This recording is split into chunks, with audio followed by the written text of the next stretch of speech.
Okay, that's nice, but that wasn't all of you. So, what the hell?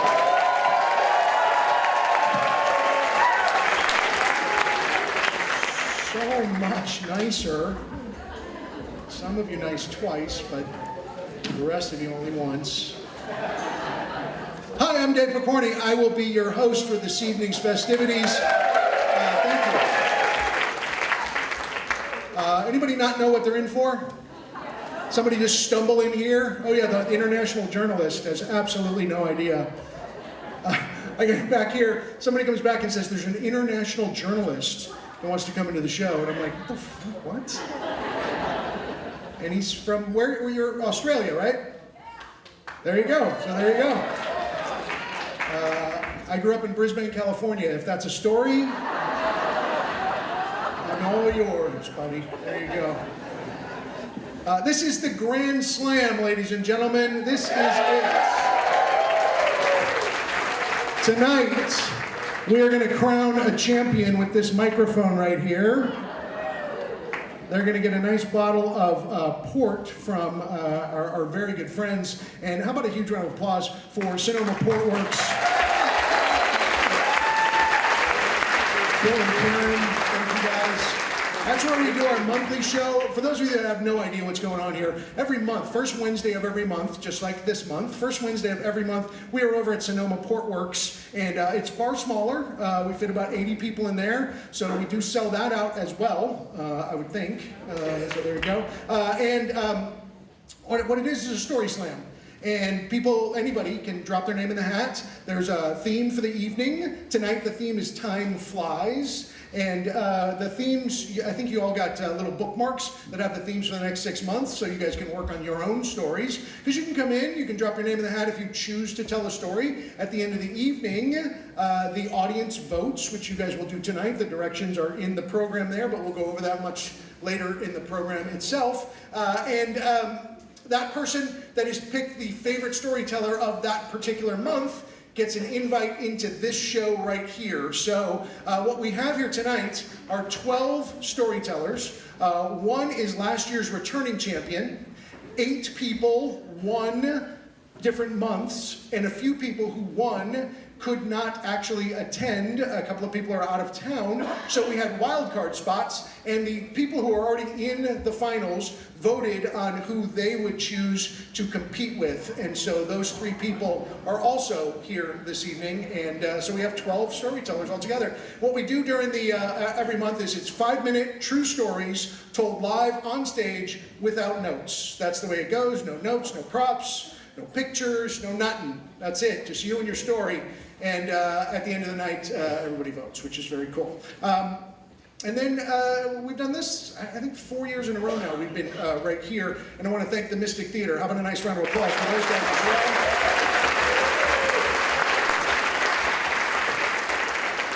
Especially Faith, who busts her ass around here, and nobody, I'm just guessing they don't appreciate you, Faith, but we do, okay? How about a big round of applause for Faith, who runs the place? Nigel, who's up there doing the sound for us. Thank you. Also, we have PCA videotaping tonight. Petaluma Community Access is up there videotaping, which is very nice. And then my good friend Allie is taking pictures right over there. So there you go. That's it. Thanks a lot. Good night, everybody. There you go. You've been fabulous. So let's see. Time Flies is the theme for tonight, and it was I think it was early '80s. It was before 1985. I know that. And it was a pretty serious breakup. I broke up with my friends, and I just didn't want to hang out with them anymore. They were, I hesitate to call them idiots because they've grown into fine human beings, but at the time, they were idiots. I'll give you a couple examples. I mean, these are guys, by the way, how many people are still friends with people they went to college with? By applause, how many people are still friends? Okay, good. By applause, how many people are still friends with people they went to high school with? And how many people are still friends with people that they went to grade school with? Crazy, because I have nothing in common with those people at all. I got to be about the age, I was right around 21, I think. First sign that the breakup was going to happen. I wasn't even with these guys this particular night, but one of them, and I'm going to call him Bob, and you guys will notice that I call everybody Bob in all of my stories. And it's a lot easier because the older I get, the more I forget who I was with, and so it's easier just everybody is Bob. And then the thing about that is I have only one friend that I grew up with who's actually named Bob, and ironically, he has asked me not to use his real name in the story. So whenever I refer to Larry, I'll be talking about Bob Oler, just so you guys know. He probably didn't want me to say his last name either. So anyway, a bunch of these guys, they were going out, and this one guy, Bob, he spent, I don't know, it was like $200 on just a beat up truck, and just to destroy it, basically, that is what he wanted to do. I think that was actually his plan, and what they did one night, and these guys, you know, were 21-ish, I'm sure they were drinking heavily, and they went down to the industrial park down in Brisbane, and they took this truck and they started ramming into stuff, just busting stuff up, and then they did one of those like Dukes of Hazzards. Seriously, they like built a ramp, and he was going to jump through like the business's sign that was there. I know, just insane stuff. And these were the guys I grew up with, and I decided, you know, at some point, is this my tribe? Is this the end of the gene pool that I'm supposed to be in? I think so he actually hits the ramp and hits the side of the sign where the like beam is, literally comes down, breaks both of his ankles. The police have to show up. They're totally caught in all of this. And luckily, I was not with them, but that is where the breakup begins. Step 2, on my 21st birthday, these guys wanted to go out. Hey, what do you want to do? What do you want to do on your 21st birthday? And I'm like, you know what? I've been watching The Tonight Show for several years now, and I've just seen this incredible comedian who's going to be in town on my birthday, and I want to see Jerry Seinfeld. And this is, I know, it's very cool. At the Punchline in San Francisco, like 200 people in the room, 1982. I hesitate to say that I discovered him. You know, because he had already been on The Tonight Show, but I dragged these guys down to see him, and what they really wanted to do on my 21st birthday was go to a strip club. And I was like, you know, that is just not what I want to do. Let's go. Well, we can go to the strip club after we go to the comedy show, right? So I'm like, yeah, let's take separate cars. How's that sound? Just in case I want to bail and do something else, which happened. And, you know, that's step number 2. They were not into Jerry Seinfeld right off the bat. I'm like, God, this breakup is getting closer and closer and closer. And then the final straw that just broke the camel's back. 3, we're going to go out again, and I'm not sure why I kept going out with these guys, but this was kind of the last time. The movie Diner was coming out, and to this day, I'm going to tell you that Diner is my second favorite movie of all time. Number 1 is The Producers, and you can never convince me that there's a better movie. And I don't mean the shitty musical with Matthew Broderick, okay? Don't get me started on musicals because they make absolutely no sense whatsoever. But I'm talking about Gene Wilder, Zero Mostel, 1968, Mel Brooks, The Producers, best movie ever made, period. And if you have not seen it, what the fuck is wrong with you? After this show, let's go. I'm not gonna do that. It's a school night, I know. The Producers, the best movie, but Diner, I wanted to take these guys. I'm like, you know what, come on, let's go see Diner. And I don't know how many of you have seen Diner, but it's set in 1959, and it's these guys who come back to their same, you know, haunt, this diner where they all hang out, and they're back for their buddy Eddie's wedding. Eddie's played by Steve Guttenberg. There's also Kevin Bacon in this movie. Tim Daly is in this movie. Daniel Stern is in this movie. Paul Reiser is in this movie. Let's see. Who else?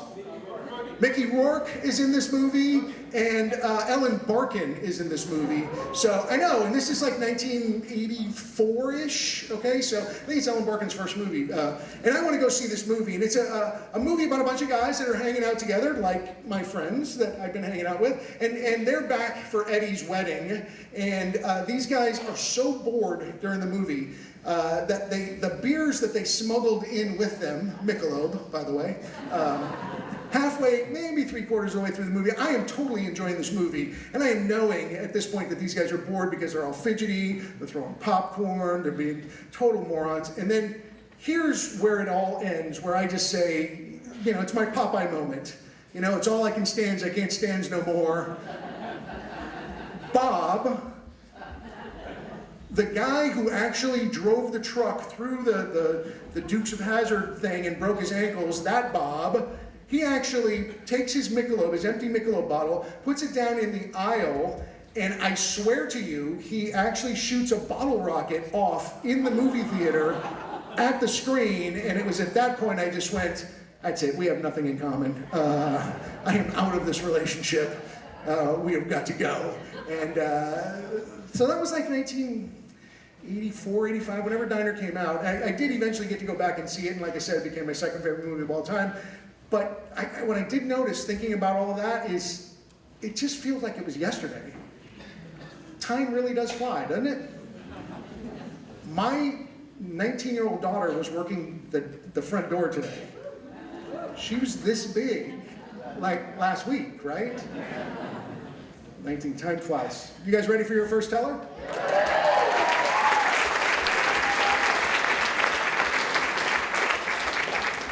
I have one more thank you for one of our sponsors, and this particular sponsor did that sign right there. I don't know if you guys were at the Wine Country Spoken Word Festival, but if you were not, you missed a heck of a lot of great words being thrown all over town. We had W. Kamau Bell here this year. We had storytelling legends Elizabeth Ellis and Bill Lepp, and poets Steve Connell and Denise Froman, and comedian Zara Narbosh. It was a fantastic weekend full of stories. And this is what John Tunn made for us and put all of our other sponsors on there. John Tunn is Petaluma Sign Company. He put his own little logo way down at the bottom down there, but I am going to tell you that this guy is responsible for signs up and down the entire boulevard. You go to the Cuban restaurant, he did that sign down there. You go to Brewster's, all the work in that place he did. You go to 256 North, all the work over there. Folks, I want a huge round of applause for my favorite sponsor, Mr. John Tunn.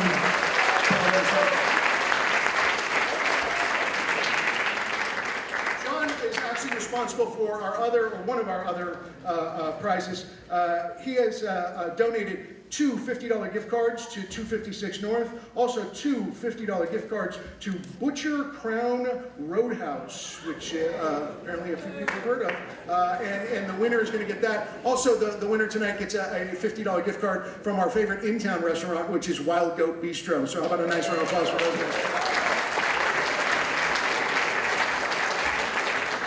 All right, folks, here we go. I would like you to have a lot of nice applause. If you have questions or anything like that, don't ask it during the storytellers. Ask it when I come back up, okay? So if there's anything, let them tell their story, let them compete. Here's the deal. At 5 minutes and 30 seconds. Normally, when we do our show over monthly at the other spot at Portworx, they get a 5-minute story up to 6 minutes, and they get a second bell and they're disqualified. Right, tonight, I don't want anybody to get disqualified, so I gave them a little bit of extra time. At 5 minutes and 30 seconds, they will get a bell. They will hear that bell, and they know they have 90 seconds to wrap it up. If you hear a second bell for that particular person, that means they have gone overtime, and technically they are disqualified from all of our lovely prizes and a home version of our game.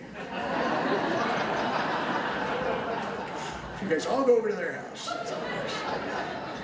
But that's what's going to happen, folks. So, a huge round of applause for, let me just explain real quick. If I were going to pick a winner for tonight's, before I hear any of the stories, this would be the winner right here.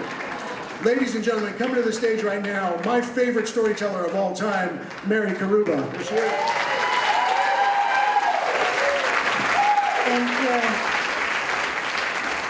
Thank you.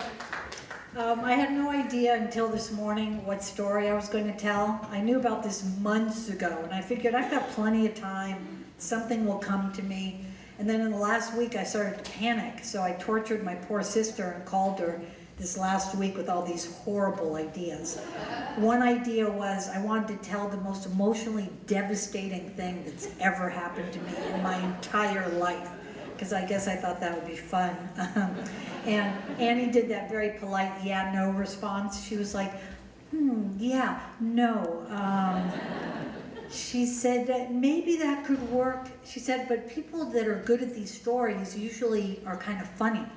And then she said, the person that won last year, he was just so clever in the way he told his story. And the second she said that, all the cleverness just flew out of my body. That was just, and then last night, I called her late last night with this brilliant gem that I was gonna do a story about not having a story. And she was like, yeah, no. So this morning I had the TV on while I was getting ready and they were doing George Bush's funeral and a pastor was up there speaking and he said something that made me sit up and take notice. And he said, when death comes, as it does to us all, life is changed, not ended. And the way we live our lives, the decisions we make, and the service we render matter. And as soon as I heard that, I was like, I know what my story is going to be. And I'm going to title this story, Time Flies When You're Alive.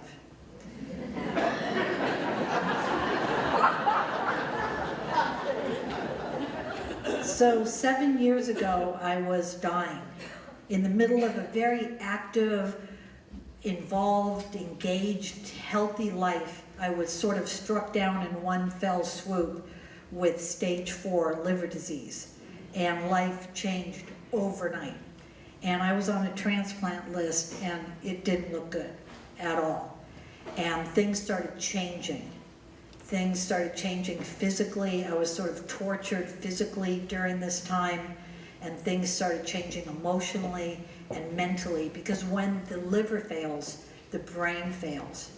And so I started being able to do less and less. I couldn't drive, I couldn't take a shower alone because I'd fall down and hurt myself. I couldn't even read because I couldn't concentrate. And so for the first time in my life ever, I would just sit and do nothing.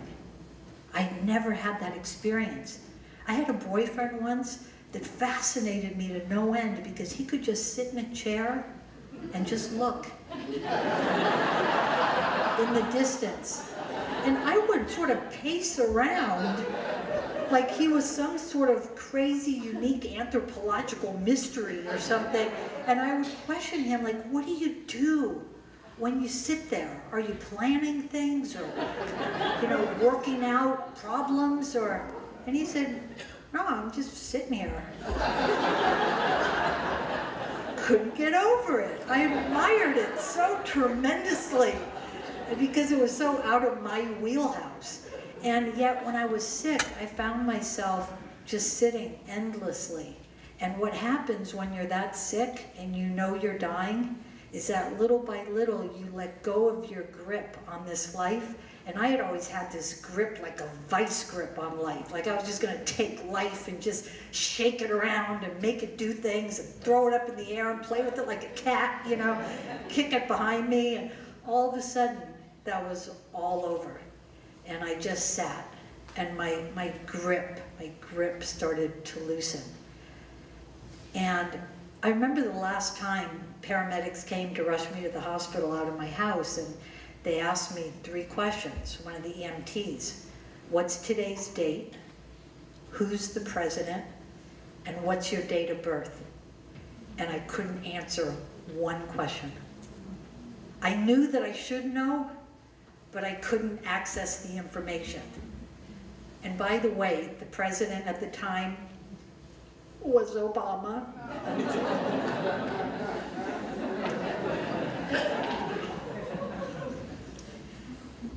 And I ended up going into a coma, and then after that I had this near-death experience, and I've never talked about it in depth ever in 7 years. I've never talked about it because number one, I couldn't find words that were big enough to encompass it. I couldn't find a way to adequately describe it. And I also thought it might be one of those things like when someone who's had kids tries to explain the miracle of childbirth to someone that doesn't give a shit, you know? And they're like, oh my God, I mean, the love you feel is like nothing you've ever experienced in your life. And all of a sudden, there's this little being in the world, and it's like your heart lives outside your body.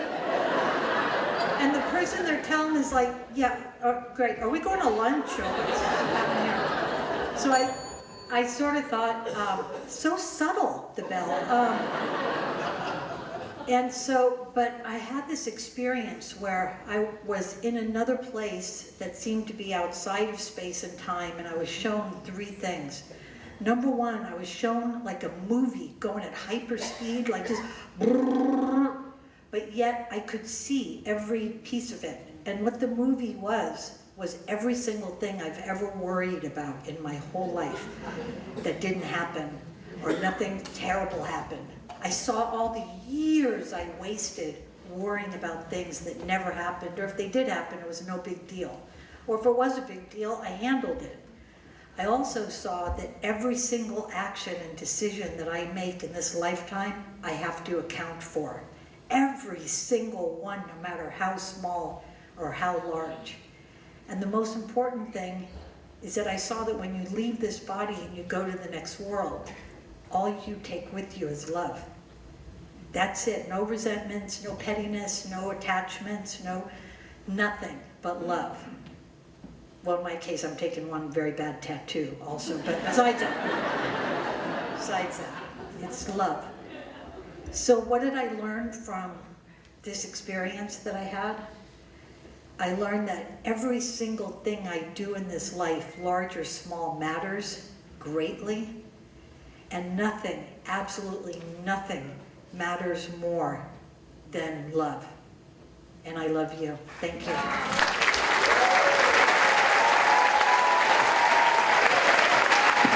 Thank you.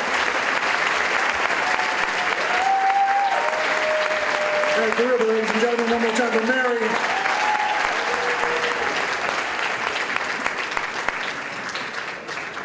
Now, normally I ask this at the beginning of the show, and I did not tonight, but I'm going to do it right now. By applause, how many people have ever been to a West Side Stories before? By applause.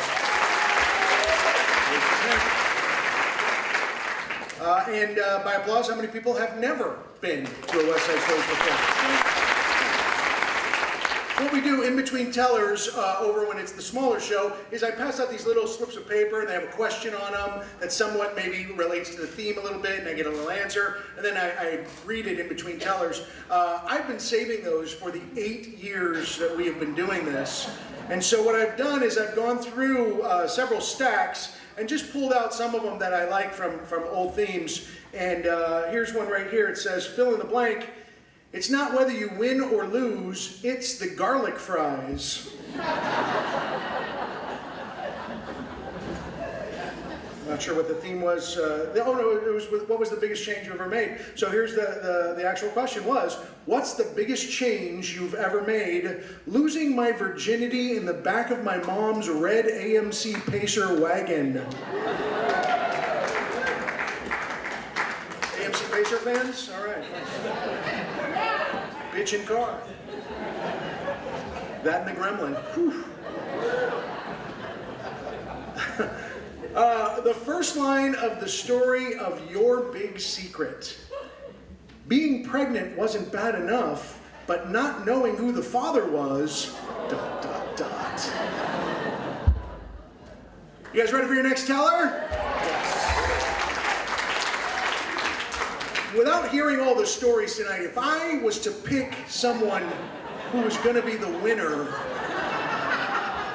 it would definitely be this next teller. Ladies and gentlemen, my favorite storyteller in the world, please welcome to the stage, Crystal Sunshine. Here she is.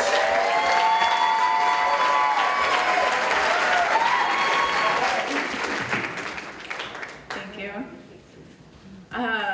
So I decided against the irony of telling you my birth story tonight, which it's my son's birthday tomorrow. I was like, that would be perfect.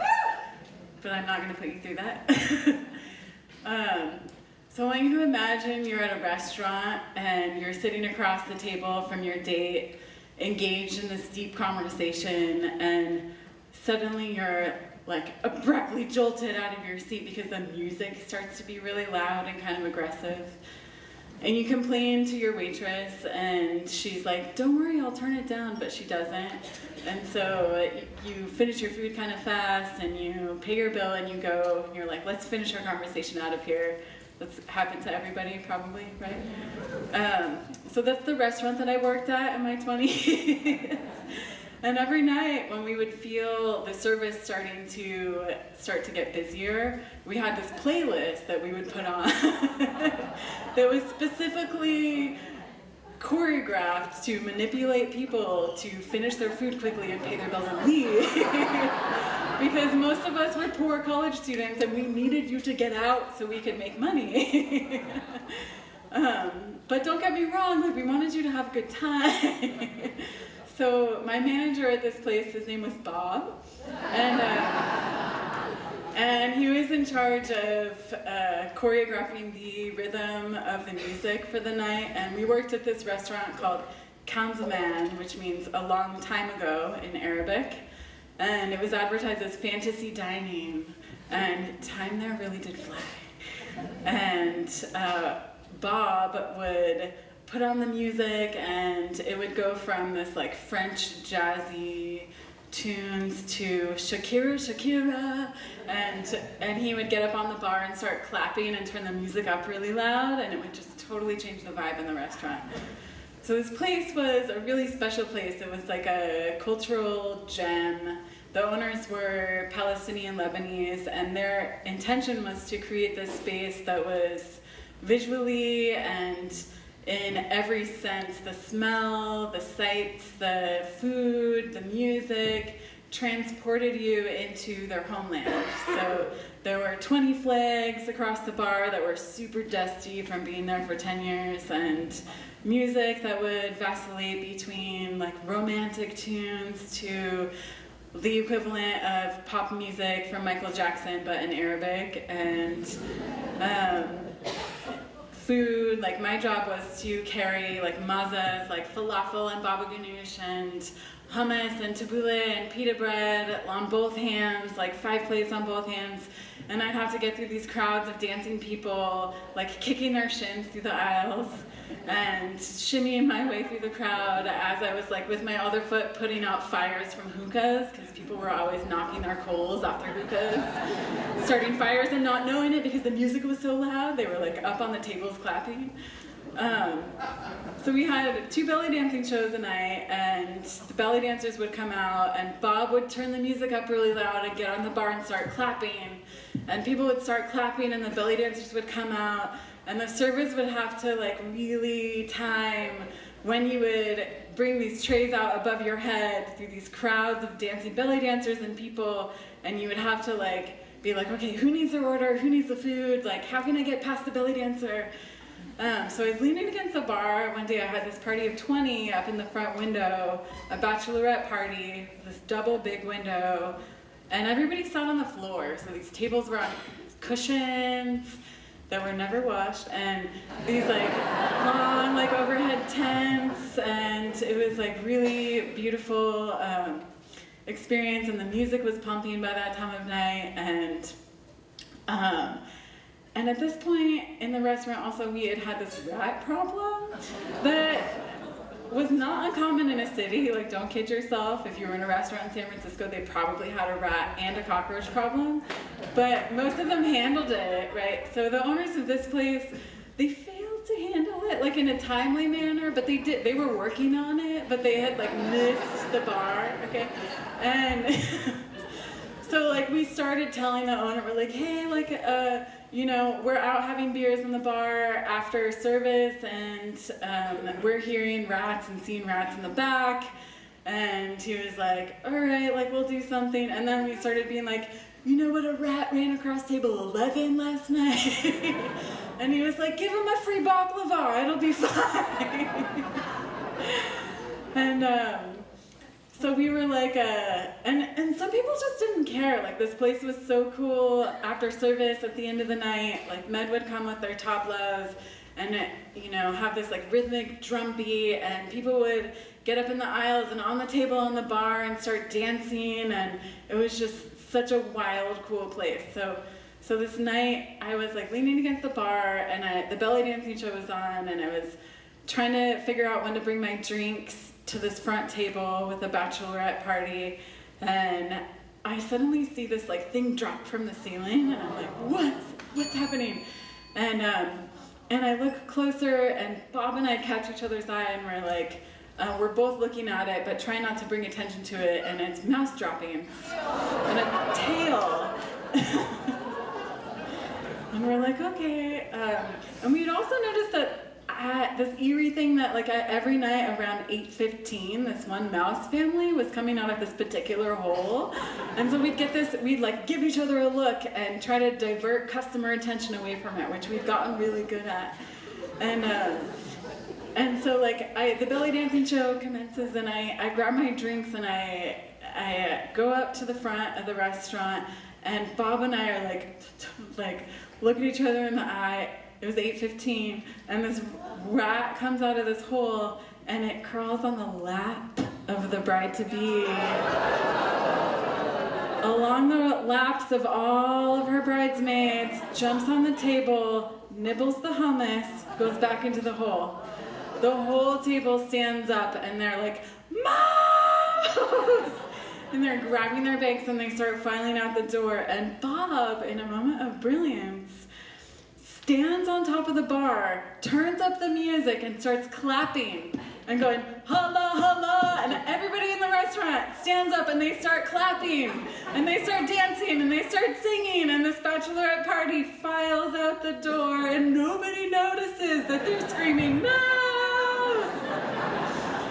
And so I have this moment where I'm like, God, I cannot believe that nobody's noticing that these women are filing out the door screaming mouse. Like, this restaurant is full of people. There's a line out the door and nobody's noticing. And I realized that like everybody at some point is going to be abruptly taken from their table, but everybody's also always going to be moved by the music. Thank you.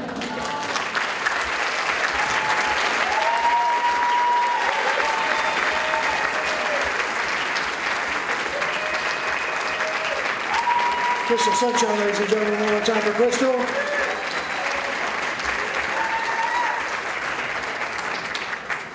Before I bring up your next teller, the question is, I wish it could have happened again, but it happened only once. What was it? Zip lining in Costa Rica. Yeah, you don't have to do that. It's crazy. I did it one time out here, wherever it is, out near the coast, and I got to the really high one, and I stood there and I looked out, and I'm like, you know what, I don't have to do this. I'm good. Yeah, thanks. There you go. There's no way. Costa Rica. Let's see. I'm guessing there are other things you can do in Costa Rica. So, what was your worst ever? What was the worst ever for you? Worst ever feeling? Reading a love letter written to my husband, not from me. There's a reason why these are anonymous, I think. What's none of our business? Who marries who? Yes. All right, ladies and gentlemen, it's time for your next teller. You guys are in for a treat. If I were going to pick, before hearing any of the stories, who was going to be the champion tonight, it would be this teller right here, because coming to the stage right now is my favorite storyteller of all time. Ladies and gentlemen, please welcome Jay Kahn. Here he is, folks.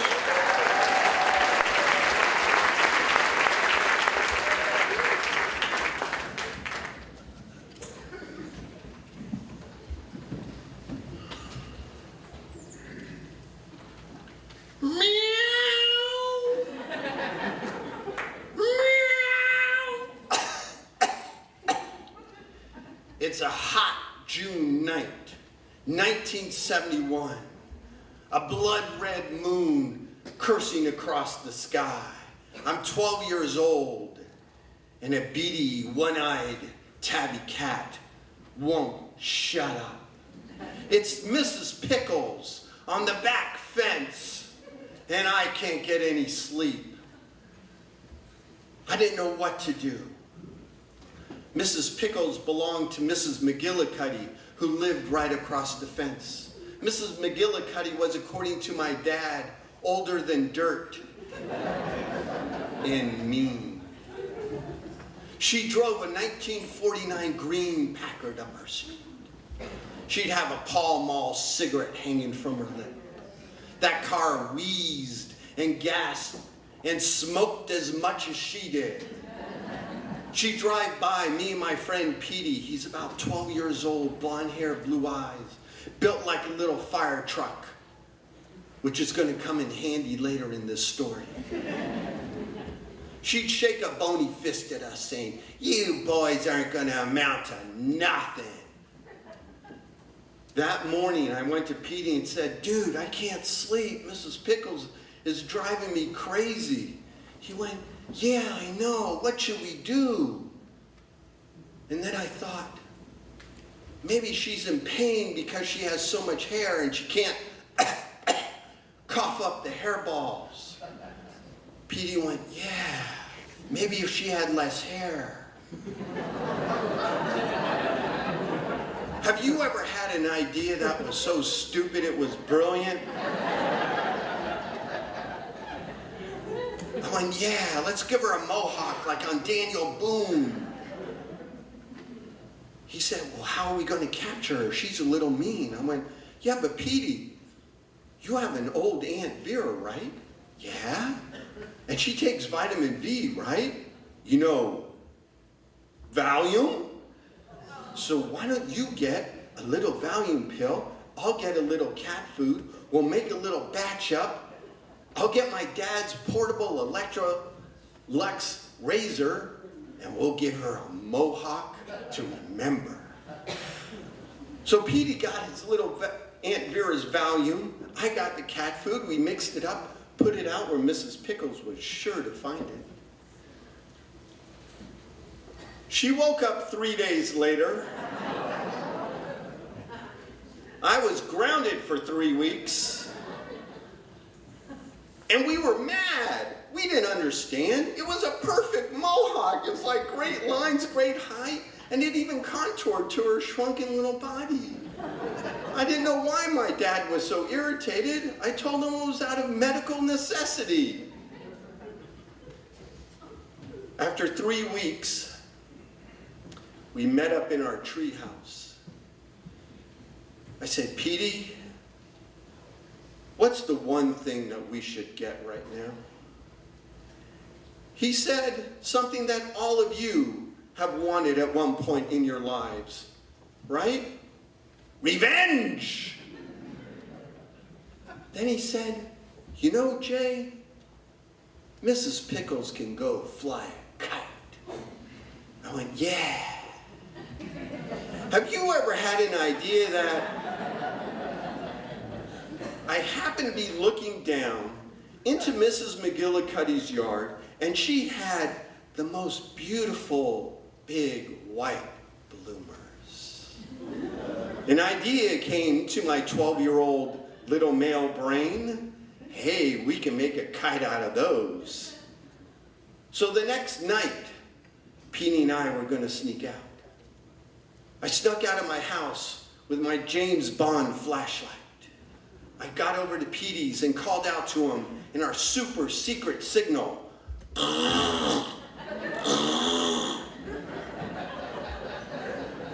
Nobody would know it was me. He came out with his Spider-Man night vision goggles. Got over to her fence. Now remember, Petey's built like a little fire truck. So he was a little tough to get over the fence. I climbed over. We took about 3 steps. Meow. Meow. Petey, shut up. It's not me. shined the flashlight down, and he was standing on Mrs. Pickles' tail. In that moment, I froze. I didn't know what to do. I said, Petey, run! Not only did he run, but Mrs. Pickles ran too. Right up his leg, clawing her way up. She sunk her claws into his head like steel rebar into bedrock. Petey hit that fence like he was doing 98. Went right through it. Mrs. Pickles did an imitation of Rocky Squirrel that anybody would have been proud of. Petey woke up 4 days later with a concussion. I was grounded for the rest of the summer. Time does not fly by when you're 12 and you're grounded. So there I am, sitting on the front step. Mrs. McGillicuddy driving by with a Pall Mall cigarette hanging from her lip. Mrs. Pickles sitting on her shoulder, looking at me with her one evil eye, saying, I got you now, boy. Meow, meow.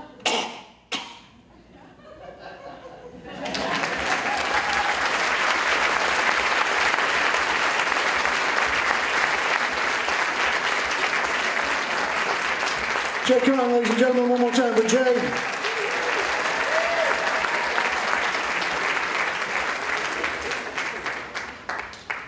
All right, a couple of these. Let's see. What's the most odd New Year's resolution you've ever heard? To eat more zucchini. It is odd.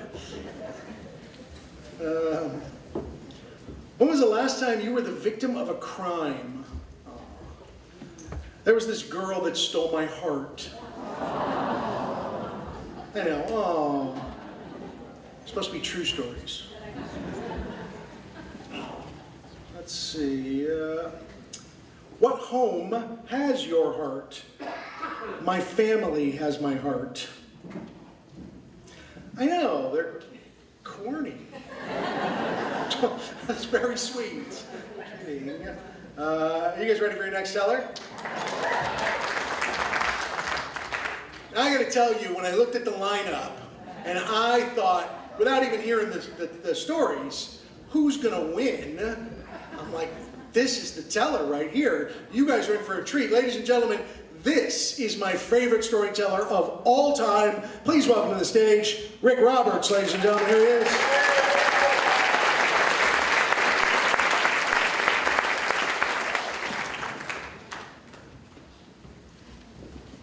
I'd wager that Albert Einstein got a big kick out of the saying, time flies when you're having fun. Because Einstein said that time itself is an illusion and that only the present really exists. Now, I was a really big Einstein fan as a teenager. I experimented with time and I knew that it was an illusion. 20 years ago, I forgot Albert's wise words and I screwed up big time. And only a tragic loss got me straightened out again. So I'll get to the screw up and the loss. First, those teenage years. I left home when I was 16 because home could not compete with the Haight-Ashbury during the summer of love. And after that, pretty soon, I was spending time back on a gold mining claim far up in the Big Sur Hills. And there I was messing with time by taking psychedelics. My go-to ritual, other than carrying wood and chopping water, was to take a very large dose of very pure LSD and hike farther up into the mountains. So I'd drop the acid at my cabin and I'd start uphill. Soon the rocks and the bushes were parting and showing me the path, and the forest was whispering to me. After a couple hours, up above the tree line, I'd peek on the acid. The smooth white fog out on the ocean and the green treetops below me would merge. They'd begin to ripple out on the horizon. And those ripples would turn into waves, and those waves would roll up the mountain. And when they reached me, the earth below me would shudder, shiver would go up through my body, and as best as I can describe it, it was like the planet and I orgasming together. After that, permeated by a feeling of extreme well-being, I'd hike back down to my cabin. Now those days lasted an eternity, at the same time only an instant. And perhaps my enhanced psychedelic senses kept me safe from rattlesnakes and falls on those acid trips, but it was probably just dumb luck. A few years farther on, I was in San Francisco hanging out with my best friend Dean. Now I could probably name a dozen people who would say that Dean was their best friend. And that tells you an awful lot about Dean. Everybody loved him. He had a rock star quality about him, but without the ego. And when Dean's sister Renee came out from Jersey, it wasn't long before I realized that I loved her too. Renee was fun to be with, but she had a real depth about her as well. And in 1978, 40 years ago, Renee and I got married. We had 2 daughters. They grew into their teens, and for 20 years, things were pretty great. Then I screwed up. In 1998, we divorced. And although the reason for our divorce is up here in my head, Renee never blamed me. And that tells you a lot about Renee. I moved to the New Hampshire woods, but I did my best to come back for holidays and graduations and things like that. So, it would be a cop-out to say that that was a midlife crisis, or that maybe it just wasn't very smart, like taking LSD alone in the wilderness. No. Time was messing with me this time. I felt the years of my life ticking by, and I just wanted to slow them down. And I figured if I could be alone in the woods again, I could forget about time and learn how to be in the present once more. But all I was really accomplishing was putting distance between myself and the people that I loved. 10 years went by and I couldn't stop them. And then Dean got very sick and I couldn't stop that. He lost weight, his equilibrium, his ability to communicate, and he was diagnosed with an aggressive form of Parkinson's disease.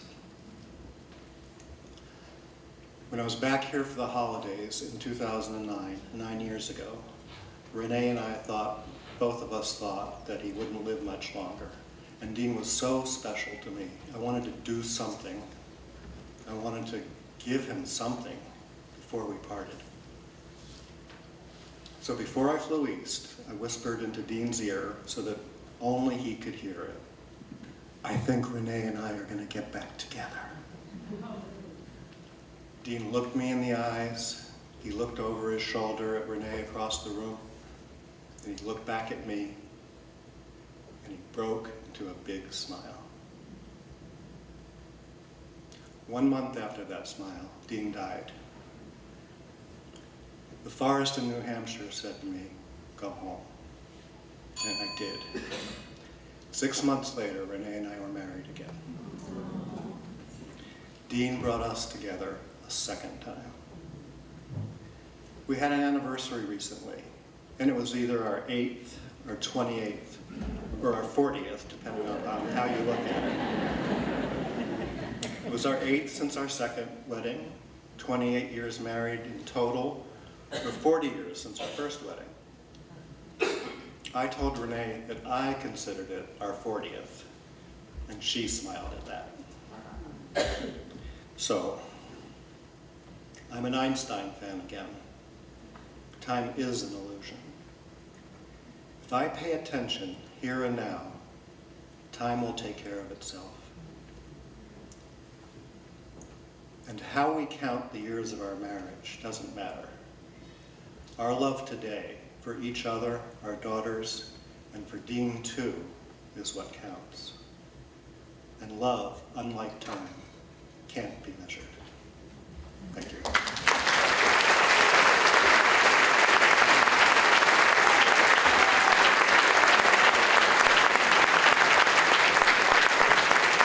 Rick Roberts, ladies and gentlemen, one more time for Rick.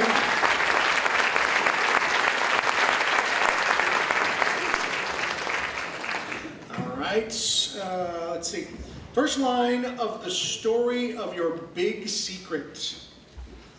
My ex-boyfriend's girlfriend's name is Wanda, and she's from Alaska.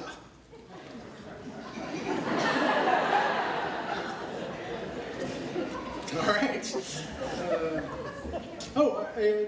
Two from the same one. First line of the story of your big secret. I was 18 years old and stupid. ... You too? Please explain, love is blind. My love for booze will surely make me blind one day. Ready for your next teller? Here you go, folks. Okay, again, when I looked at the lineup, I looked at the first four and I went, yeah, they all are going to win. And then I saw this one and I said, oh my gosh, this is definitely going to be the winner. Before I even hear any of the stories, ladies and gentlemen, please welcome to the stage my favorite teller of all time, Mr. Brandon Spars, folks. Here he is.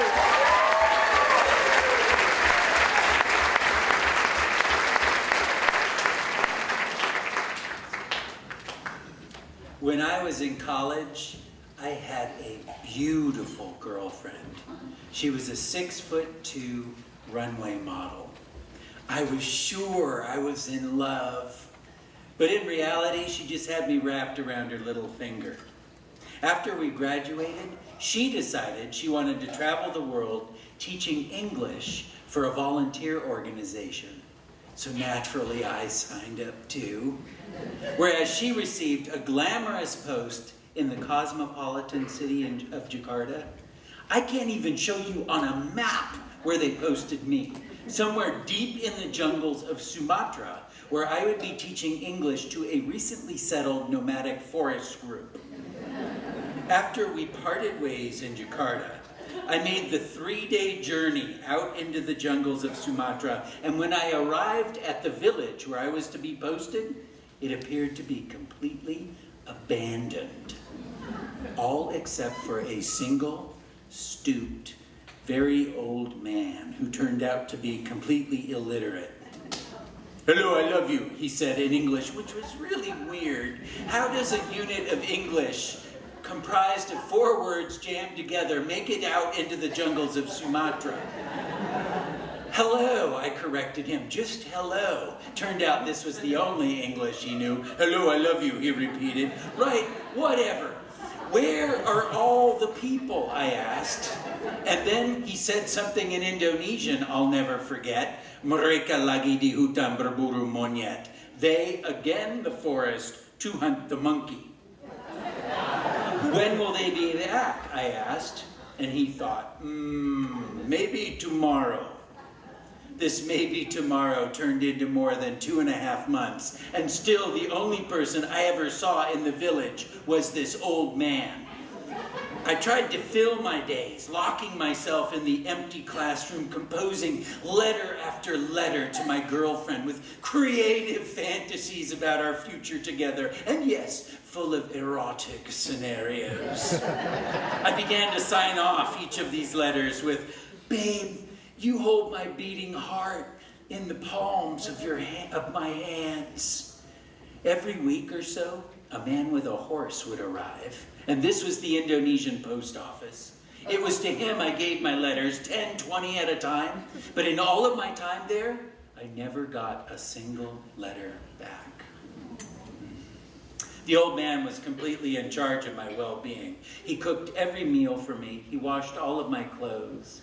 During the afternoon, he would come, and to alleviate my boredom and mild depression, he would take me for walks in the rainforest and pick these colorful flowers, which he gave to me so that I could press them and send them off in the mail to my girlfriend. Once, I became extremely ill with high fever.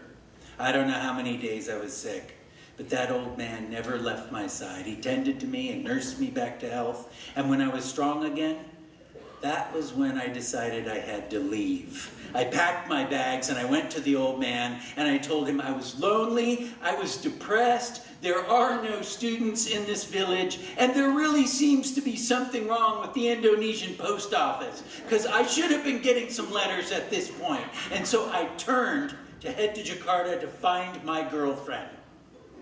"Hello, I love you," he said.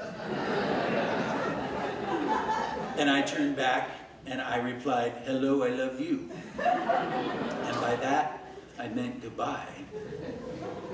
At the flat in Jakarta, where I had been sending my countless expressions of undying love, I learned my girlfriend had been there, but only for a week, and she had left the country with a Greek man.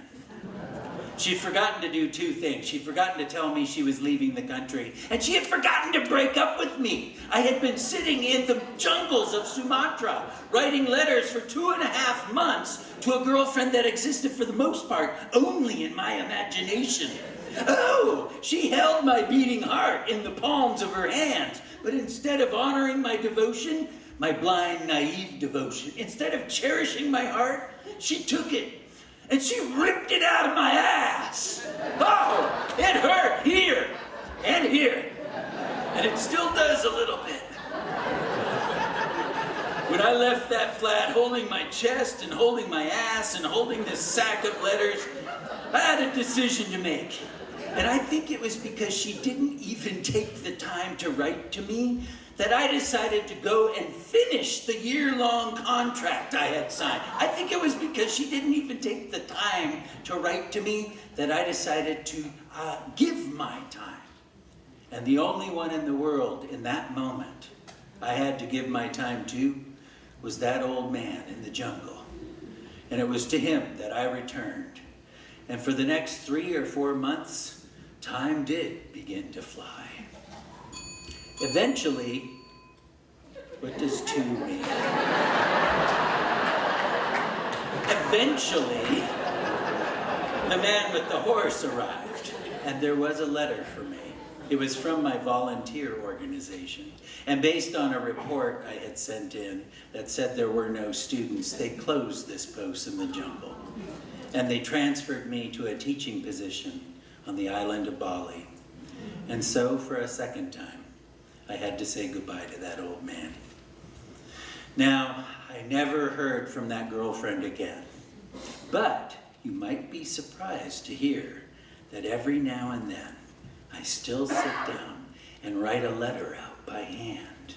And I've written about how in Bali I met an Indonesian woman, fell in love, got married. I've written about how when we moved back to the United States, I eventually became a teacher. I've written about my 2 beautiful children, and those letters are sent across the Pacific, where I suppose a man with a horse still picks them up and carries them deep into the jungles to a village where once, at least a long time ago, there lived an old man. I've never gotten a response. I don't know if he's still there, and after all these years, I don't even know if he's still alive. But I'll never stop writing those letters. And I've signed every one, "Hello, I love you."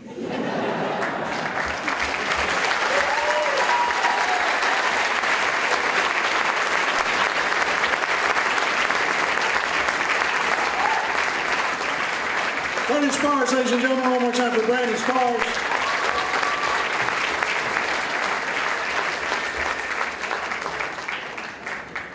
I've always heard you get what you pay for. Have you ever gotten more than you paid for? Yes, in 1977, I paid $74 per semester at CSU Fullerton. 74 bucks. Please share the first line of your story about water.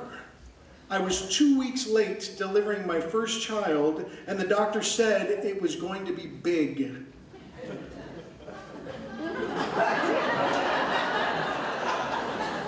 I'm going to just tell you guys that I recognize the writing, and she was big. 10.02 pounds is how big our oldest daughter was. Let's see. Won't you forgive him, her, them, yourself? There's just one person I can't forgive. Kurt Gibson, for hitting a home run to beat the A's in the 1988 World Series. I see we're all in agreement on that. Kurt Gibson.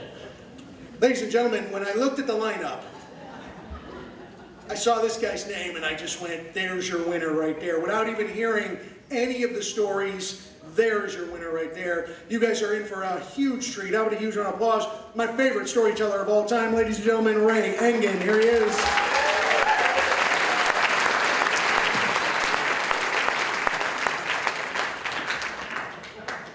Come back with me to a sunny summer Saturday, smack dab in the middle of tree climbing season. I was 6 years old and living the dream. My best friend, Shoebox Billy, had nailed a board in a tree and he stood 6 1/4 feet above the Earth's surface. And he surveyed Joey, Pete, and I, and he proclaimed, "This is America's finest treehouse." Then I heard a crack, and Joey dropped 6 1/4 feet from America's finest treehouse. He looked like a red-headed, freckled-faced rock. But Billy woke up finger-pointing mad. And his anger created a neighborhood legend. I need to fix gravity. Then he stuck out his foot. Because in our neighborhood, you didn't high-five when you were okay. You gave the low toe. Billy was not a normal kid. Most kids believed anything is possible. Billy went out and proved it. Now, we called him Shoebox Billy because he used to solve your problems by taking a shoebox and filling it with common household items, and you fueled this shoebox with your belief to make things happen. Oh, and they worked. With a shoebox, Billy cleaned out my closet of monsters. With a shoebox, Billy stopped Pete from catching cooties. The only person that didn't have a shoebox in our neighborhood, Joey. Which was odd, because Joey was the youngest at 5, and Joey couldn't speak.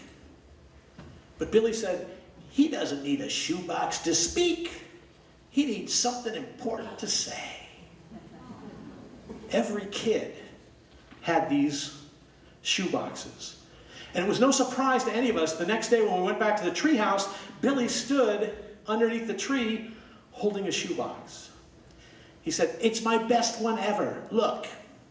Inside the shoebox, there were sponges, rubber bands, and pineapple upside-down cake. It's a gravity machine. No more falling out of trees. And you know what? It worked. Billy put the shoebox at the tree base, scampered up the tree, stood exactly where he was the day before, closed his eyes, and jumped. His left arm grabbed a branch. It swung around to the right, grabbed another branch, the left, the right, the left. He circled the entire tree without falling, eyes closed. To a 6-year-old, that was scientific proof. Now after that, Billy disappeared. Nobody knew where he was for months. And one teacher told us that he had caught something. Lymphoma. And I remember running home, Mom, what's lymphoma? Mom, what's lymphoma? I was excited because if Billy caught something, it had to be terrific. Mom cried. Started to explain how Billy would lose his hair, lose a lot of weight. And when she was explaining that to me, it was Pete and Joey. Pete was crying. Joey was angry. And for the first time, I heard Joey's voice. Get a shoebox. We need to fix Billy. So we grabbed a shoebox and went to build a lymphoma-curing shoebox machine. Now, Mom always said that the problem with skinny people is they didn't eat enough chocolate. So we threw 17 pieces of chocolate in the box. Well, it was 20, but a little bit hungry, right? Next, Barber Bob. We raced down to Bob's barber shop and said, Barber Bob, can you shave our hair, cut it all off, and give us the bag? Because we're going to use that to cure Billy of his lymphoma. We left that day completely bald with a bag full of hair. I had no idea it would be permanent.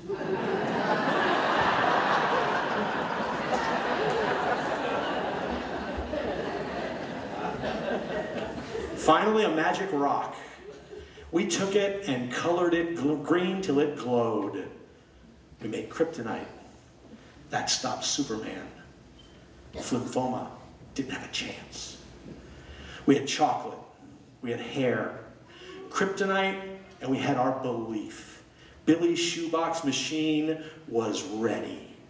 The next day, 3 bubbly, bald-headed boys bounced into Billy's hospital room. Hey, Billy, hey, Billy, oh! I didn't recognize him. His eyes empty. There were dried tears on his cheek. I didn't know what to say. But Joey took the box and said, Billy, this is our shoebox for you. Once he started talking, we couldn't shut Joey up. But Billy took it and he looked confused. And then the corner of his mouth started to twitch. And it started to move up past his ears and into his eyes. And pretty soon, Billy was beaming. His eyes were full of life. He had taken our shoebox, filled it with his belief, and it was working. But more importantly, from the corner of the bed, out came Billy's foot to give us the low toe. At that moment, we were the only 4 people in the world that knew Billy would be fine. The doctors disagreed. But sometimes doctors have to eat crow. And they later would call Billy's recovery a miracle. Billy calls it scientific proof of belief. And today, Billy makes shoeboxes for the world. He's an executive for Nike.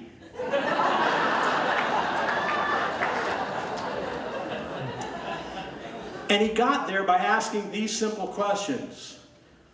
What is it that we can fix?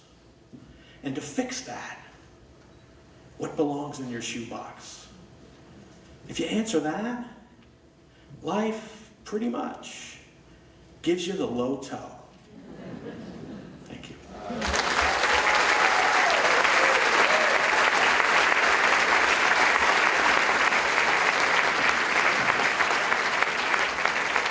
Ray Engen, ladies and gentlemen, one more time for Ray Engen.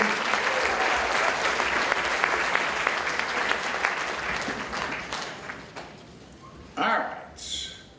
These are like, I always think of these as kind of palate cleansers in between storytellers here in the wine country. What's the best one-liner you've ever heard? Why didn't the skeleton cross the road? No guts. Oh, again, another one from the same night. What's the best one-liner you've ever heard? If you drink, don't park. Accidents cause people.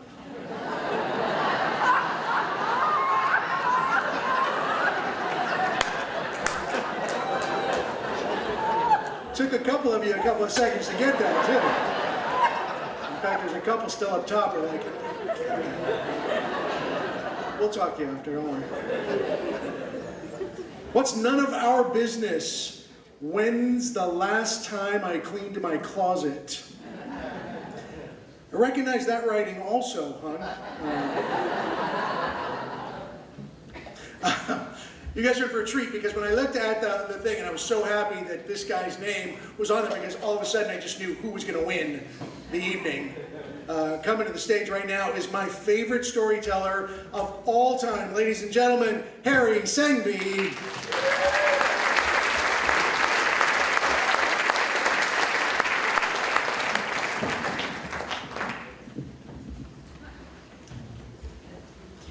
Winters in Seattle are cold, dark, and rainy, and they say it makes people depressed. So I wasn't at all surprised that about half of the phone calls I received when I worked at the Seattle Crisis Clinic were from people who were just basically feeling sad and wanted someone to talk to. I started working there in January 1996 when I was 26 years old. But in some weird cosmic twist, when I came home at night, I kept getting calls from people needing help. You see, unbeknownst to me, a psychologist's office had made a misprint in their directory, and they accidentally published my home phone number. So almost every single night for 1 month, I was bombarded with people wanting to make a counseling appointment. Now back then, this is 1996, I didn't have caller ID, so I'd come home, I'd see a blinking red light on my answering machine with a number like 7. It was always the same, and I would wish that it was friends calling, or maybe a secret person who had a secret crush on me, but every single call would be intended for that psychologist. And I would call every single person back because otherwise they call me back the next day. It just really wasn't a pleasant way to start every evening. One night, I heard this wavery, weepy, elderly voice on my machine. Hi, my name is Ruth, and I feel alone, and I don't have anyone to talk to, and I want to make an appointment. So I call her back, and I say, I'm sorry, Ruth, you have the wrong phone number. You called the wrong number. And she says, what's the right number then? I have no idea. And she starts to cry. And maybe it's because of what I did, my work, I felt this great need that I wanted to do something to make her feel better. So I did something that I could never have done if she had called the crisis clinic. I say, hey, do you maybe want to meet at a coffee shop and talk? So I have this weird blind date scheduled with the depressed senior citizen.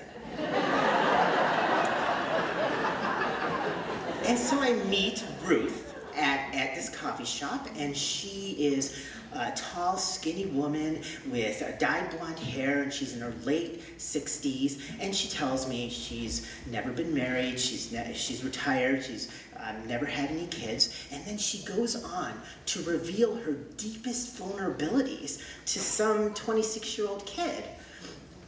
Harry, I feel that life passed me by. I never found love. I never had a family of my own. I never did anything important. And I wish I could go back in time and just live life again. So I'm listening intently, ready to use my rapport building skills that I had learned at the King County Crisis Clinic. But my words failed. I didn't, how could I refute her arguments? How can I tell her she lived a worthwhile life? I didn't even know her. So all I ended up is just shaking my head and nodding and saying, I see, I'm sorry.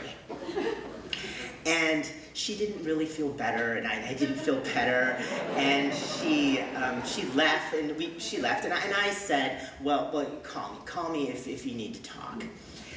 A couple weeks later, I get this call from the psychologist's office. We made this mistake, and I respond sarcastically, oh, really? Like, oh my God, I had no idea. I only received 70 calls.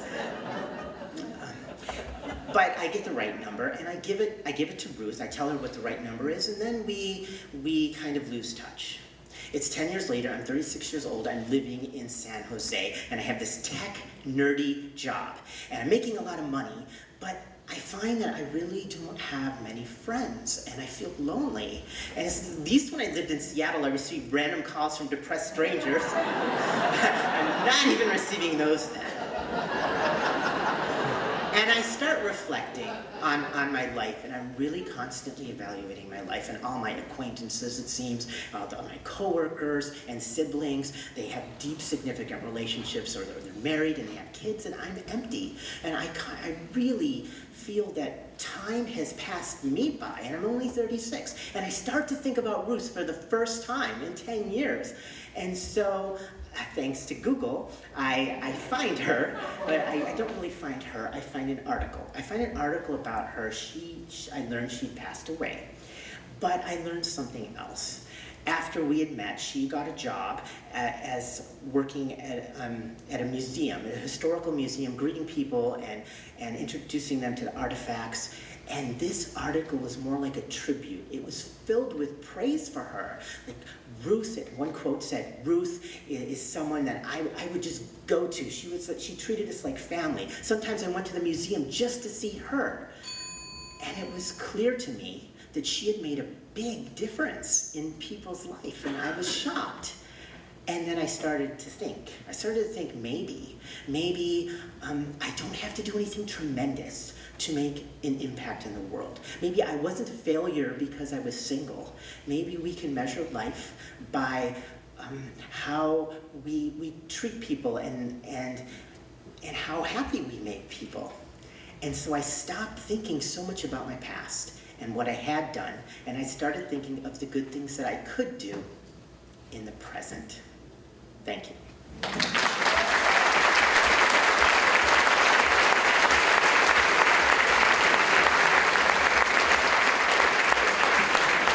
One more time for Harry Sandy, ladies and gentlemen. One more time for Harry.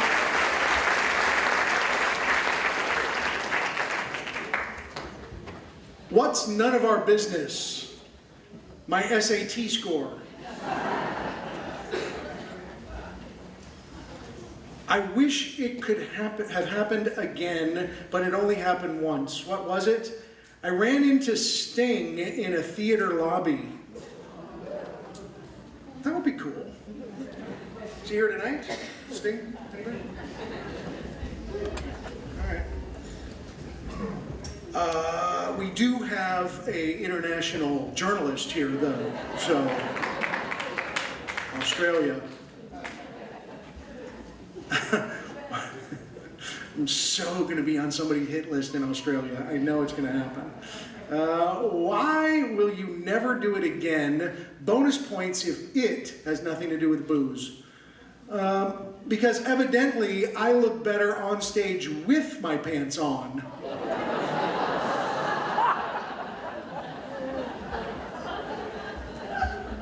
Ladies and gentlemen, this next teller, without a doubt, is the winner this evening. There's no doubt. I looked at the list and I went, oh, definitely, here's your winner. How about a huge round of applause for my favorite storyteller of all times, ladies and gentlemen, John Lair. Here he is.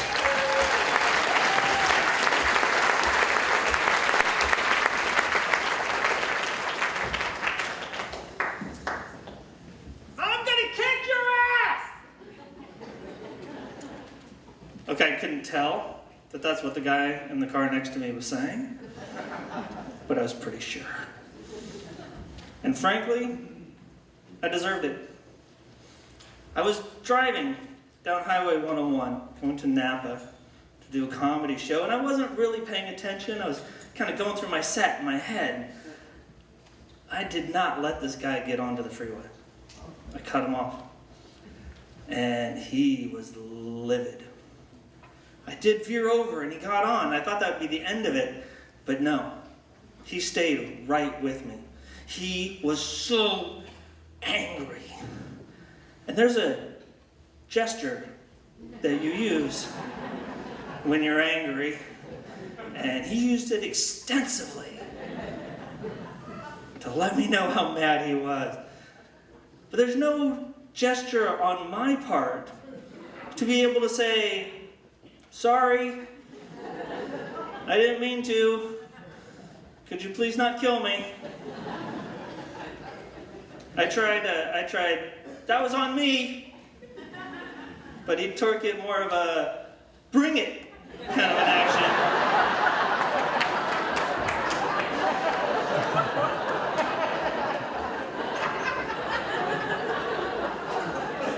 And he starts motioning to get off at the next exit. And I'm like, this is a clear case of road rage. He could be armed. He's clearly deranged, possibly homicidal. He could have nunchucks. I don't know. Only an idiot is going to get off the freeway with this guy. So we get off at Roanoke Park.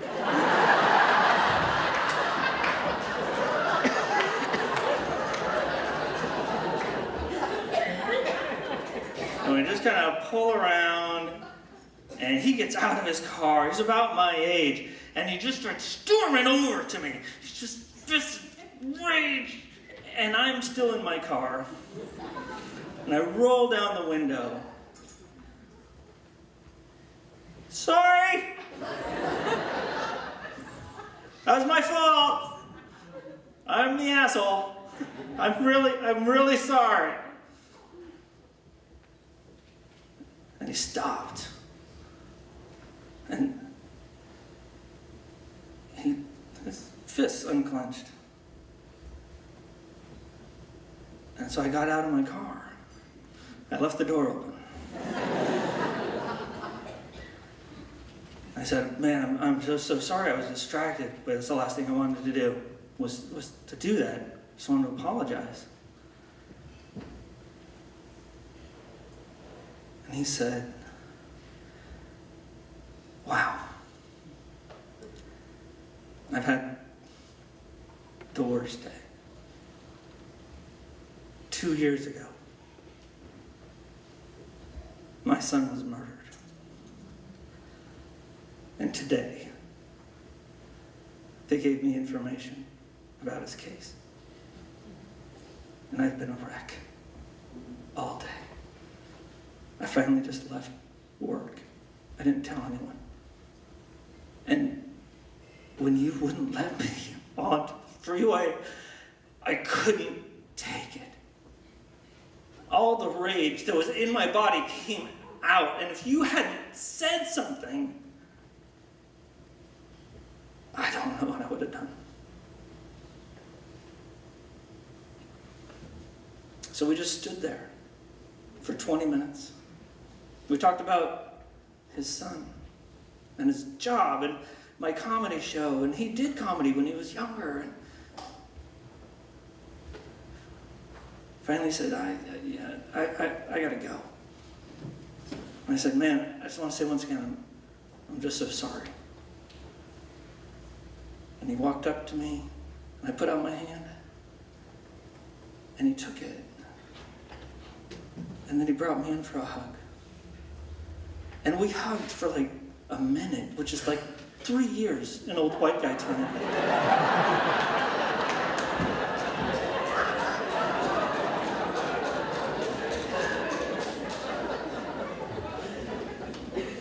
And then he just looked me in the eyes and he said,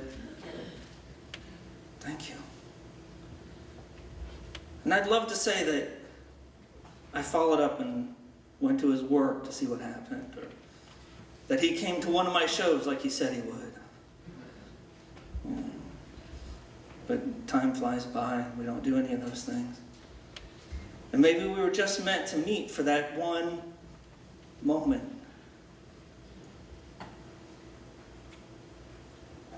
But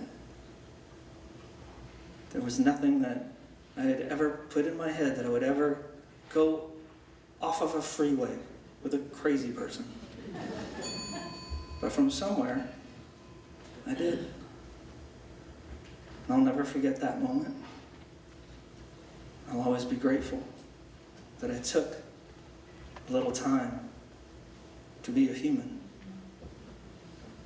And I will never, ever cut somebody off ever again.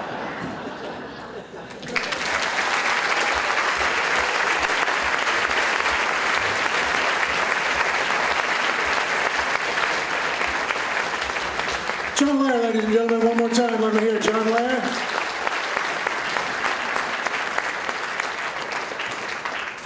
I think most of you got our new bookmark, but I was just going to let you know that our first show of next year, we're not going to wait long.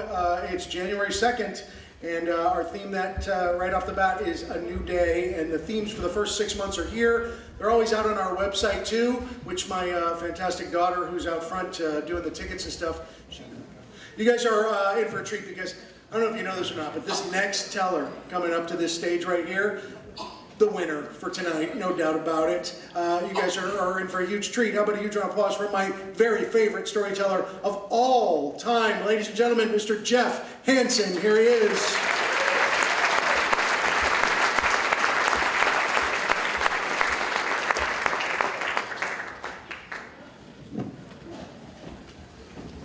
Hi, everyone. I took a trip this summer with my daughter to Akron, Ohio. It's the birthplace, it's the rubber capital of the world. It's the birthplace of Goodyear Tire. And that winged foot logo is all over town. It's also the birthplace of AA. It's where the first meeting between Dr. Bob and Bill took place. My daughter and I were there for her attempt at a 100-mile ultra marathon. So far from where she was just 18 months ago in rehab. My daughter insisted our first stop be Dr. Bob's house, which is now a tourist attraction. I felt humbled when she knelt down and prayed her third step prayer in the same bedroom where the original AA members prayed their third step prayer. See, I'm a single dad, and my daughter lived with me for her teenage years. We ran 5Ks together, me and her, until one night when she was 16 and I discovered she had snuck a boy into her bedroom. Around midnight, when I realized what was happening, I freaked out. I banged on her bedroom door. The boy came out, Bob, and I bum rushed him out the front door. Then time slowed down. I heard my daughter's cell phone ding with a text message, and then I saw her with her backpack walk like a zombie out the front door. By morning, they hadn't returned, and I realized she had run away. I spent the next week searching for her. Finally, I got a call from a hospital in Grass Valley. She and her boyfriend had been arrested, evicted from a motel room, both strung out on meth. She's released back to my custody, but her hard partying just escalated for the next 5 years. I couldn't rein her in until the court gave me some leverage. Jail or a 30-day residential rehab lockup program. She embraced the 12 steps, and she got back into running. And this run started the next morning at 5 a.m.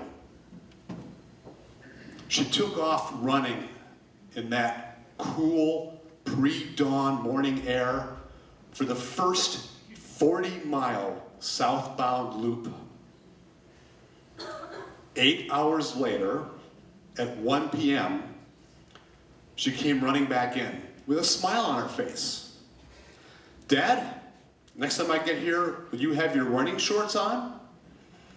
See, I had promised her that if she ran the first 80 miles, I'd run the last 20 with her. So she took off for the second 40-mile southbound loop, but in the hot, humid Ohio afternoon. It took her longer. 10 hours later, now 11 p.m., she came running in the dark with her headlamp on, but still smiling. Dad, are you ready? I was prepared to run 20 miles, but it's a lot easier with someone who's just run 80. My headlamp was on, so we took off for the final 20-mile northbound loop. And around midnight, we discovered this is where they put the hills. She started to fade a bit. Her pace slowed. Her head started to bob. Her eyelids are getting heavy. She drifts off the trail, and I think she's losing consciousness. So I grab her hand. I don't want to pull her along or do it for her. I just don't want her to crash into the ditch. We ran hand in hand. But by around 2 a.m., she's basically running while asleep. And she says to me, Dad, I think I'm just gonna lay down here on the trail and take a nap. It was freezing ass cold, much colder than I planned for. And I worried that if she fell asleep in this cold, like hypothermia, she might not wake up again. So I said, let's push on until the 90-mile aid station. At 3 a.m., we reach it, and she falls asleep with a blanket. But 20 minutes later, she asked me for a cup of coffee, and she says, Dad, let's finish this. In that last 10 miles, it dawns on me how far my daughter has come. The sun rises for the second time that day, and when she sees the finish line, she starts to sprint. She starts running faster than I can run. I can barely keep up with her. It took her 26 hours. She was the 7th female across the finish line. We turned to each other, we hugged, and we cried. Thank you.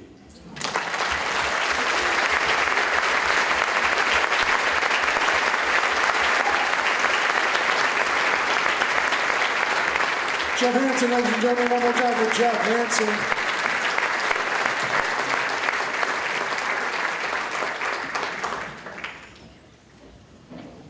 All right, tell us something about luck. It's good.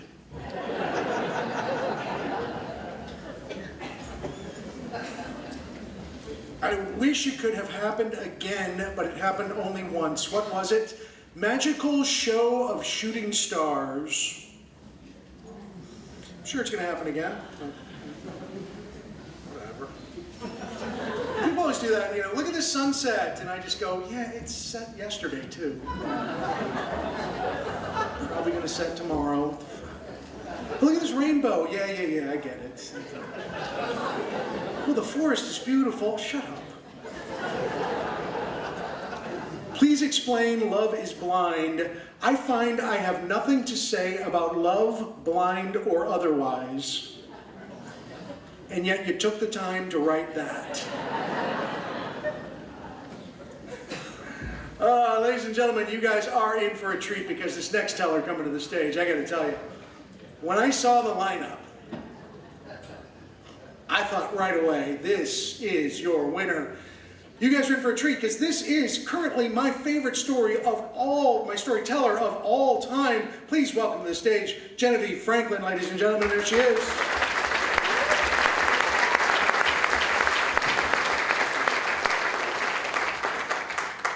I hold the mic, but I speak with my hands, both of them. Lady in red, the way you look tonight, even that creepy, I'll be watching you, better known by its true name, you belong to me. Songs like this, when you don't have a companion and you're getting a little too close to the end of childbearing age, they can make you feel really, no, I didn't mean really horny, I mean, really lonely, super lonely. So when I was about 20, when I was getting close to 40, I decided to take things into my own hands. I went to a workshop called If I'm So Wonderful, Why Am I Still Single? It was given by a woman named Susan Page. She's a successful writer now, so she has a book by that name in case any of you are wonderful and single. But I went and I did the work. First we had to look into who we were, really, and then do some pretty deep looking into just what kind of companion we truly wanted. Now, at that time, I was a volunteer mediator with a conflict resolution organization called Community Boards of San Francisco. And I was assigned to a case which was run extraordinarily well by an experienced mediator who coincidentally filled in all of the things on the list that Susan Page had had us put together. She had wanted us to write down in order what the qualities were that we were looking for in a life partner. I had taken it home and put it next to my little votive candle and said, "Do your work."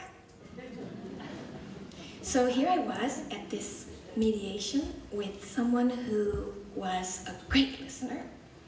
He was non-judgmental, he was bright, he was kind, he was witty, and he wasn't bad looking.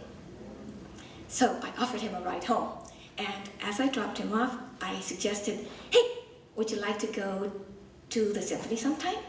I had comp tickets. But I lost his number. But he got my number, and he called me up and he said, "Genevieve, I hope you won't think this is too forward of me, but would you like to go for a walk in Golden Gate Park with me this Saturday?" And we did. When I got home to my apartment, I thought, I didn't know it could be so easy. Oh my God, I didn't have to think, I didn't have to worry, I didn't even have to flirt. I was so relaxed. So I called him back on Sunday, and I said, "Want to go for another walk?" And we did. We ended up spending more and more time together.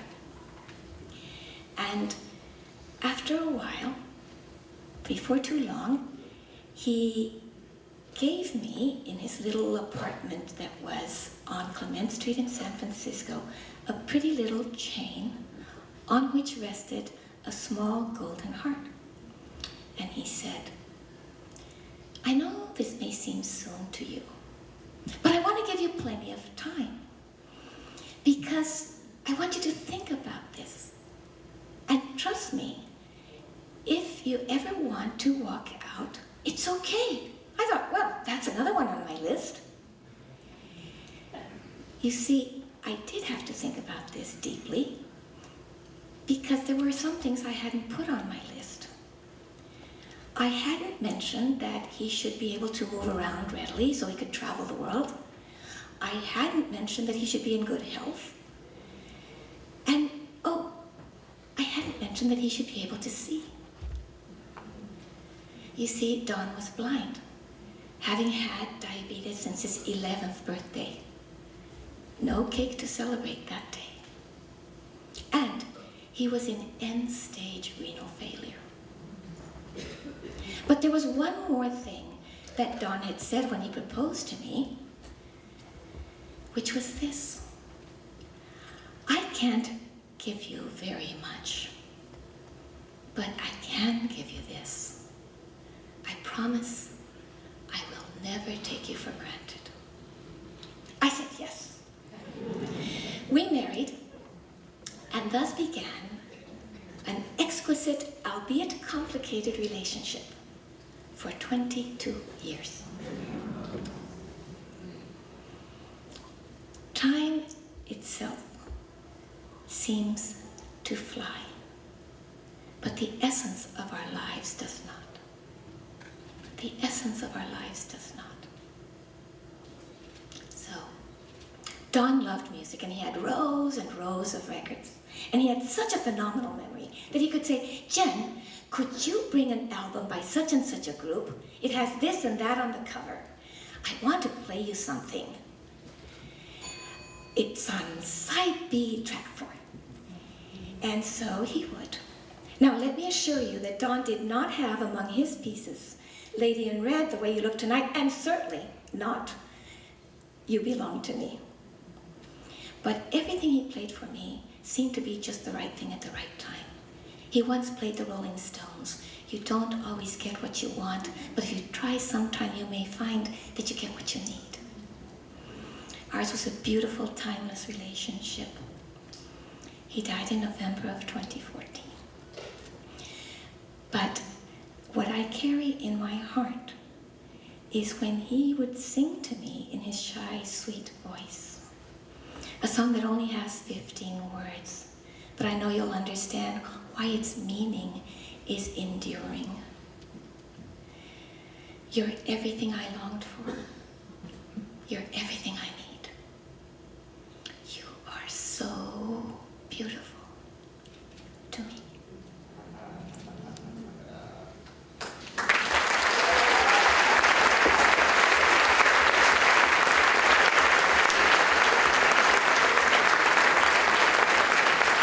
Genevieve Franklin, ladies and gentlemen, Untitled Genevieve.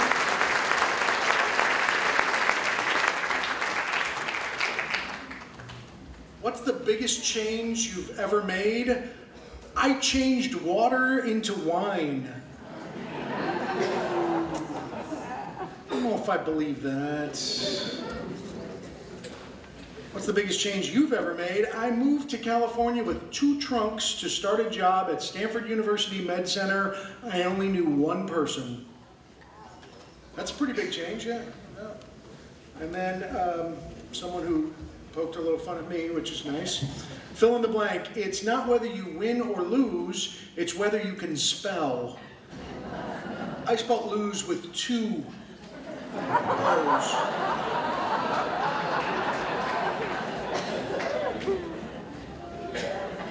There were several people that mentioned that night, but ladies and gentlemen, when I saw the tellers that were on the list, this teller right here jumped out and I just went, that's the winner, no doubt, right there. Ladies and gentlemen, please welcome to the stage my favorite storyteller of all time, Jessica Morell, ladies and gentlemen, here she is.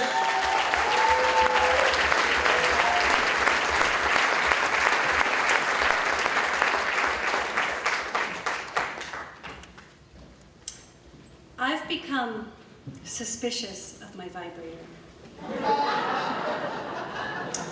You see, in the name of being proactive against climate change, I recently purchased a vibrator with a USB rechargeable battery. Then I read an article that said that these small USB rechargeable devices are capable of being tracked for usage.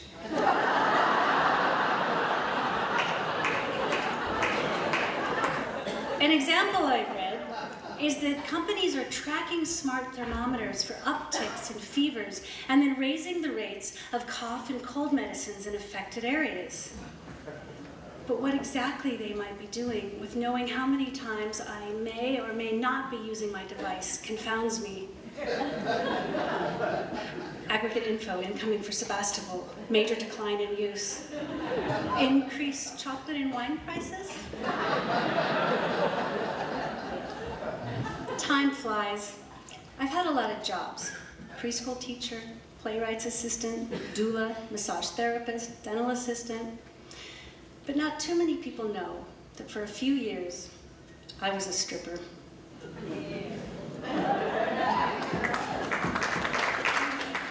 Yes, for the wild-haired class weirdo.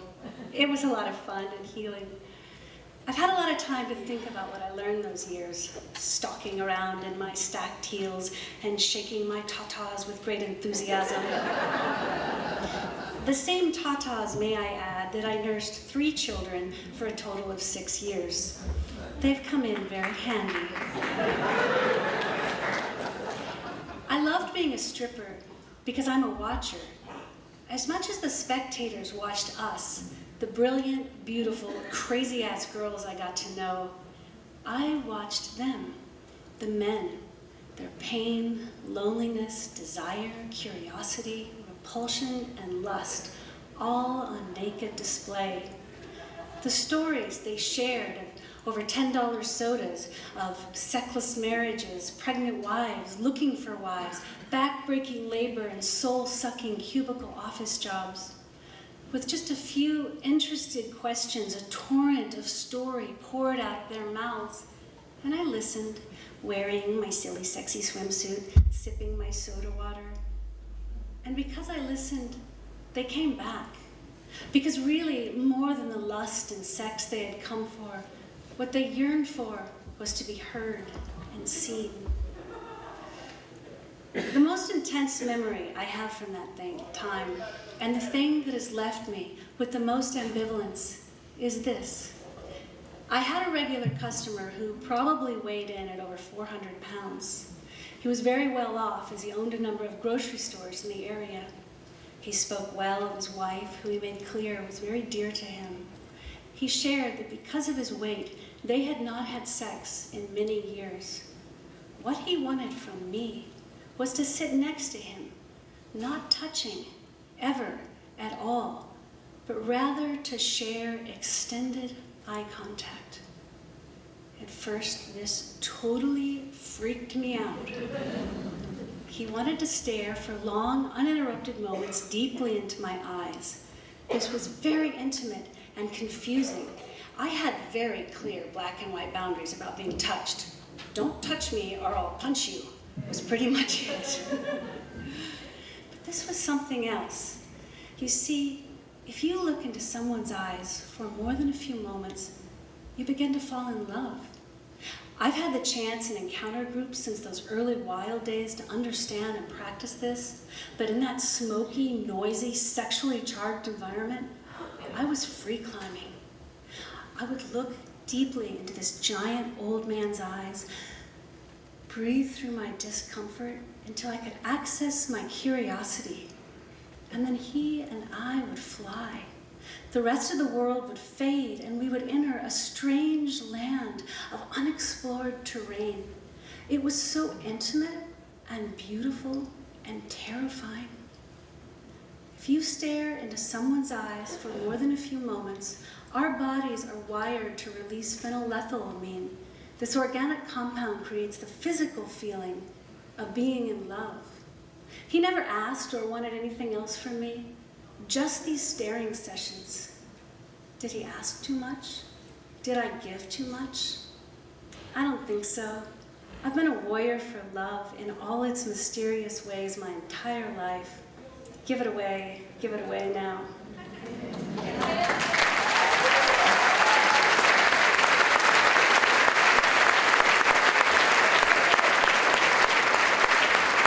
Jessica Morale, ladies and gentlemen, one more time for Jessica.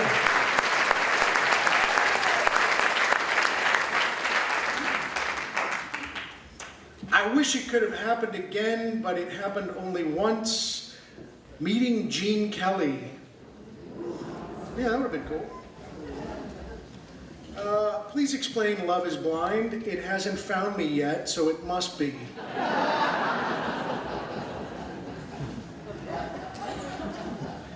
And I never expected to be a groupie for West Side Stories. Yes, how cool is that? Yes. That's the person that wrote it, right there. The Australian journalist. Thank you. Ladies and gentlemen, when we put together the list, I looked at the list and I went, oh, this teller right here. There is no doubt, there is no other choice. This teller is going to be the winner right here. In fact, I need you to please welcome to the stage my favorite storyteller of all time. Please welcome Juliet POKORNY.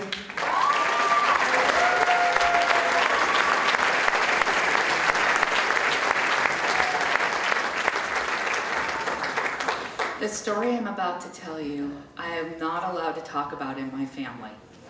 It was about 1983. I was around 20. My brother was 16. I'd gone over to my dad's house to wish him a happy birthday. He was turning 48. He and his wife went off to dinner, and I was left with my brother. And we decided we wanted to give my dad an epic gift. Let me tell you a little bit about my father. He was a magician. Anybody else have fathers that were magicians in the house? Anyone?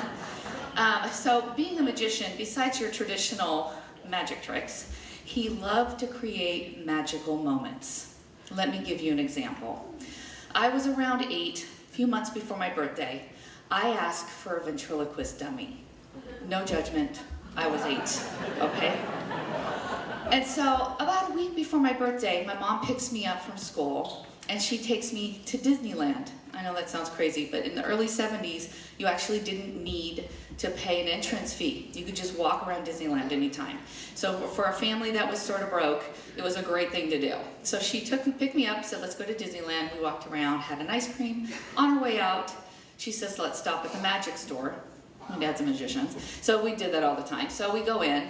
It's maybe me, my mom, somebody else. And the phone rings. And the clerk says, is there a Juliet here? I'm like, what?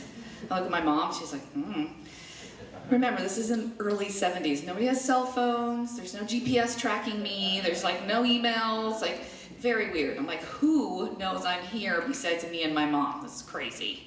So I go up to, and I have to go around the counter, so I'm behind the counter. Hello? It's my dad. Hey kiddo, sorry I can't be there with you. Okay, why? And he said, well, I wanted to be there for the surprise. Turn around. And I turn around and the clerk has a dummy in their hands for me. Right? Total magic. Like, how do you even know I was there, right? I mean, seriously, as an 8-year-old, it was like pure magic. Here's one more example. So I was around 12, it was Christmas, and it was my turn for a bike. I'm one of 4, I know exactly how this works, right? So it's my turn, baby blue, big red bow, I'm totally ready, right? I wake up in the morning, I run out there because it's my turn. No bike. I am, needless to say, pretty grumpy for the rest of the morning. Everybody opens their gifts. I'm sort of, and my dad goes, hold on a minute, what's this? And he goes behind the tree and he pulls out a card. I'm like, not a bike, right? And he's like, no, it's got your name on it. Okay, so I open it, it says, if you're gonna go outside, put on a coat, because it might be cold. I'm like, all right, so I go to the closet, put a coat on, and it's another note. And it says, you can't go outside without putting on your favorite sneakers. Holy mackerel, what's happening? So I go running to my bedroom, put my sneakers, there's another note. You get the gist. So I'm running around the house, all these clues, and then finally the last clue is something like, I hope you thought this hunt was funny. Go out and feed your bunny. I'm like, yes! I go outside, sure enough, baby blue bike, big red bow. Magic, right? So magical. My brother and I are like, that's what we're doing. We're doing the scavenger hunt. We're gonna do an epic scavenger hunt. It's gonna be awesome. We had 3 problems.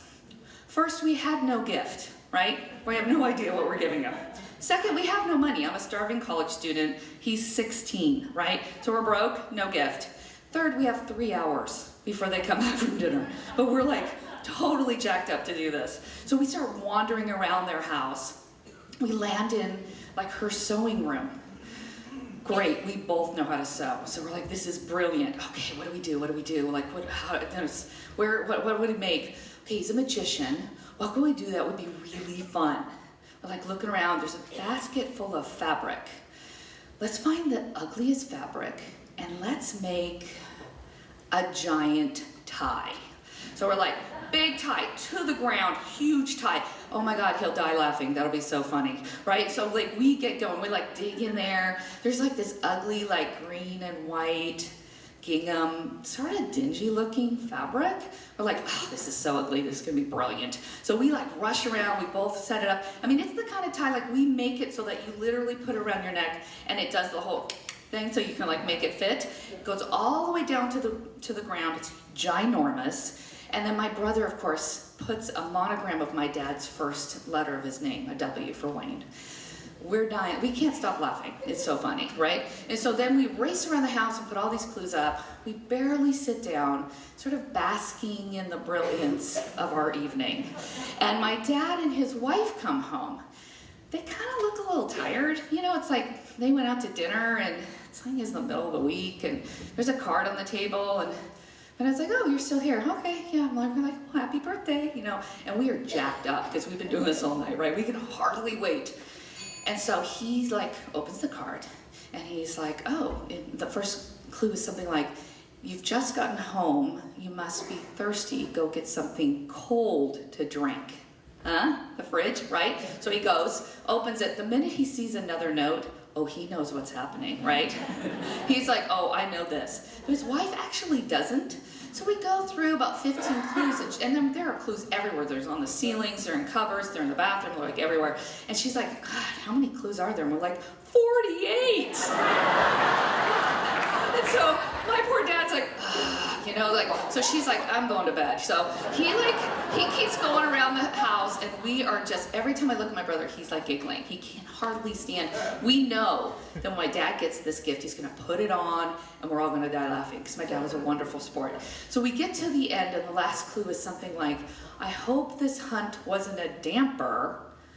Go in your room and get your gift out of the hamper. We rhymed too sometimes. So out of 48, you get a little, you know. So my dad goes in there. It's super like, you can hear him in there talking. And we're like waiting for him to come out.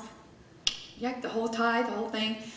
We are laughing. We're waiting. Silence comes out. He's not holding it. He's not wearing it.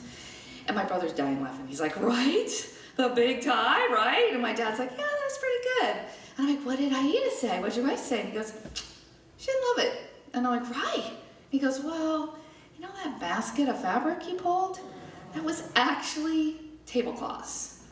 And my brother, of course, laughs more. He's 16, so he's laughing hysterically.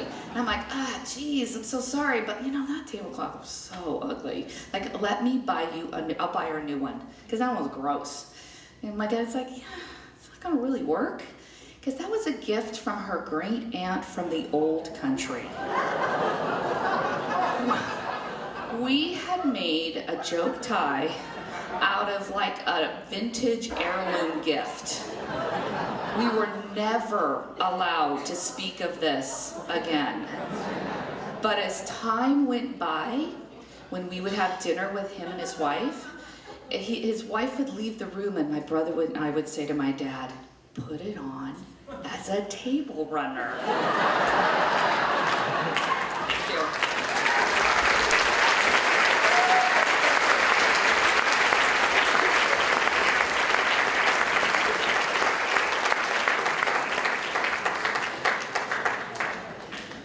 One more time for Juliet POKORNY.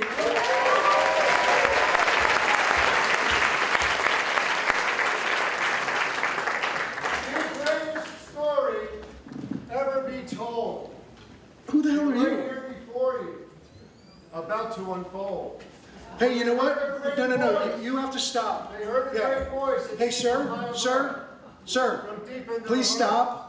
They heard it with love. Hey, can you The stop? most beautiful almighty command. Oh, Jesus Open Christ. the doors to the All right, let him finish. To You know shut what? down the corruption with the power of our heart. This be the moment, this be the time that we start. The entire economy to be frozen at the very same moment as we arise truly arisen. For we are the most beautiful power of all.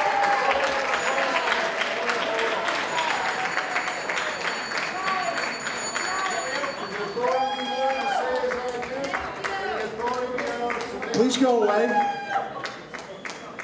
Hey, just so that guy knows, second Wednesday every month.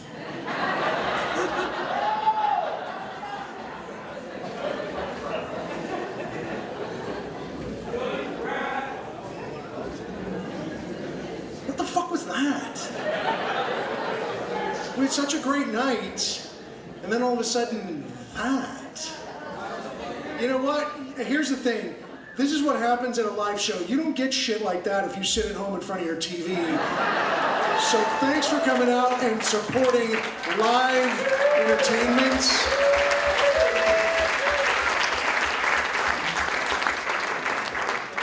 Folks, here's what's going to happen. You guys are going to, the instructions are actually in the program. You're going to pull out your phones. I'm going to pull all the storytellers back up on stage. Can I have all 12 tellers back on stage, please. All 12 tellers, please. And I said 12, not 13. We get them all up here. And then you guys are going to pull out your phone and you are going to text. Yes. You are going to text. The address you are texting to is 22333. And then your first message is going to be Grand Slam. It is not case sensitive. Go ahead and put case. Doesn't matter what order you guys get in. Votes are coming in, and then you will go ahead and punch in their names. Their names are in the program. We have Mary, we have Brandon, we have Crystal, we have John, we have Harry. I believe Juliet is right in there. We have Ray, we have Jeff, Genevieve, Jessica, Rick, and Jay. How about a huge round of applause while you're doing all your texting for everyone you've seen tonight.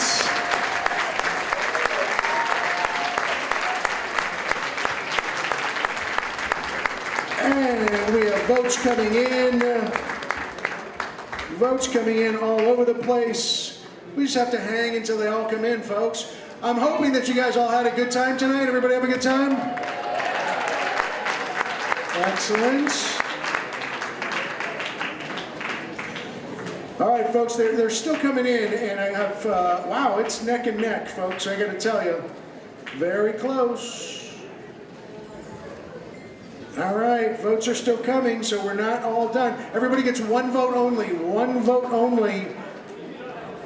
All right, here we go, folks.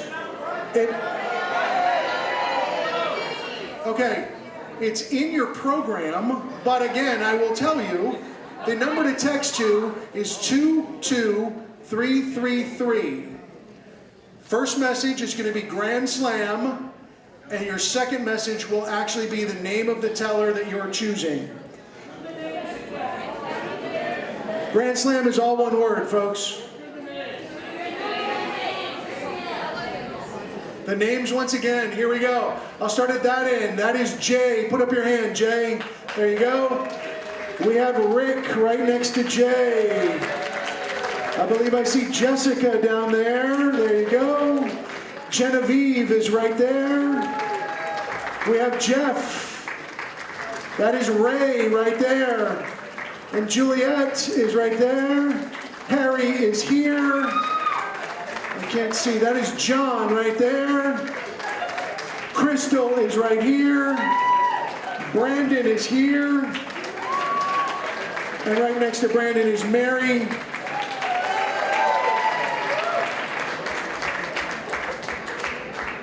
All right, we have 10 more seconds for voting, folks. I'm sorry, what?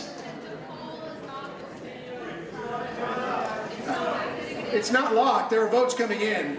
So 22333, then Grand Slam, GRANDSLAM, and then the storyteller that you choose. Are we ready? We're going to count down. I'll count from 15 seconds. You guys can handle it. 15, 14, 13, 12, 11, 10, 9, 8, 7, 6, 5, 4, 3, 2, 1. Hold all calls. We have a winner, ladies and gentlemen. Here we go, folks. In third place this year, we have a tie for third place, and that is between Rick Roberts and Brandon Spars.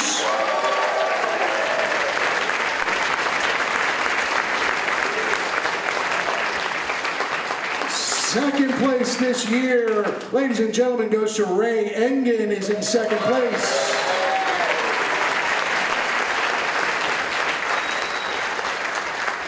And before I tell you who your champ is, I'm just going to let you know that before the show started, my daughter found some keys, and they're out front there. Just while I have all your attention, there are a set of keys out there. Ladies and gentlemen, your 2018 Grand Slam champion, Mary CAROUBA.